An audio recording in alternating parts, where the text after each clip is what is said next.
C'est sur la terre en... Alors aujourd'hui on va faire la recette de la tarte au citron meringuée sur sablé breton qui se trouve dans mon livre Croquant fondant parfait. Comme j'ai toujours dit, la recette c'est bien, les ingrédients c'est bien, mais la technique c'est le plus important. Là j'ai mes jambes d'œufs avec le sucre et le zeste de citron jaune.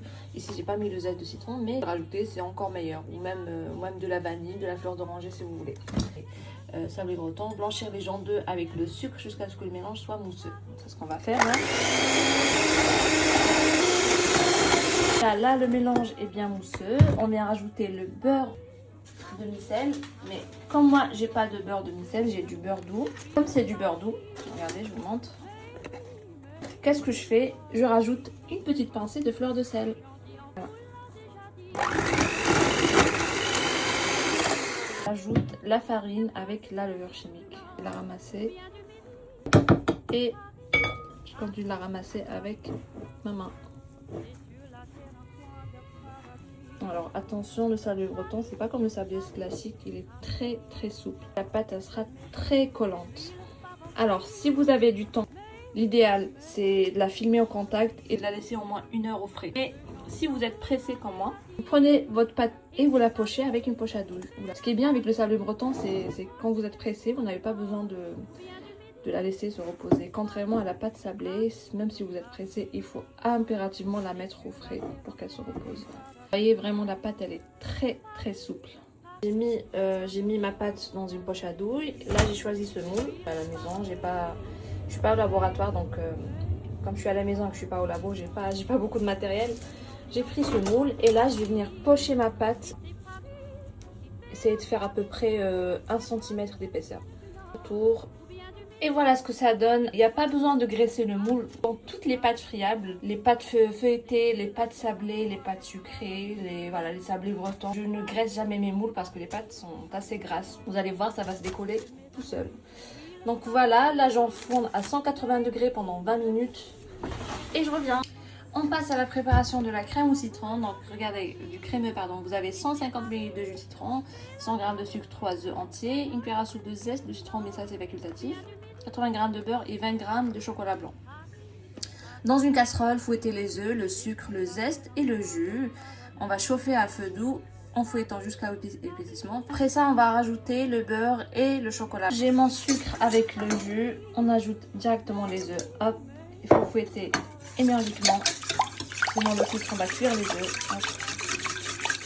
Et là, je vais mettre sur feu doux. Donc là, on va pas cesser de mélanger. Ce que ça donne après cuisson, il faut que ça épaississe très bien comme ça. Voilà.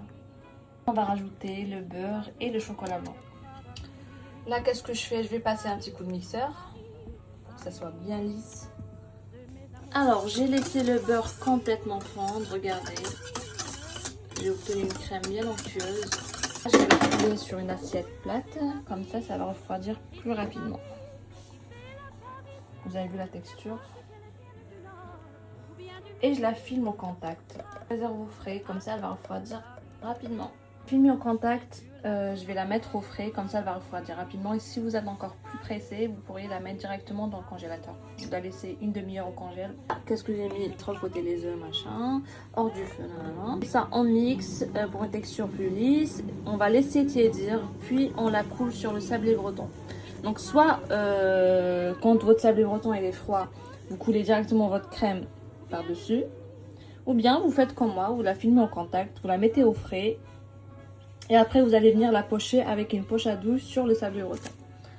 Voilà, je vais vous montrer la deuxième manière de faire, de pocher votre crème au citron sur le sablé breton. A tout de suite. Mon sablé breton, je viens de le sortir du four. Regardez les côtés comment il se décolle tout seul.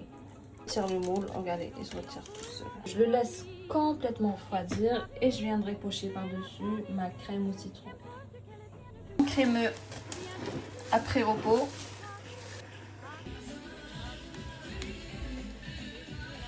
Alors là, on va passer à la préparation de la meringue de 120 g de sucre et 40 ml de... Là, on a les blancs d'œufs. Là, j'ai les 120 g de sucre et les 40 ml d'eau. En fait, le but, les amis, c'est juste de mouiller le sucre et de le faire fondre. Voilà. Juste porter à l'ébullition. Il faut que ça cuise jusqu'à 118 degrés. Le but, c'est de faire évaporer toute l'eau et qu'il reste juste le sucre fondu. Vous voyez là, dès que ça commence à former des grosses bulles comme ça, c'est que votre sucre est à 115, 116, 118. Je commence par monter mes œufs. Et le sucre enfilé. Ça donne les œufs. Il faut que ça soit bien satiné, bien ferme, bien brillant. C'est parfaite. On va la mettre dans une poche à douille. On va la pocher sur notre tarte au citron. Et voilà. Yves, on dirait qu'il a fait la guerre après cette recette.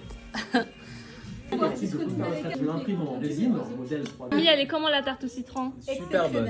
Super bonne. Franchement magnifique.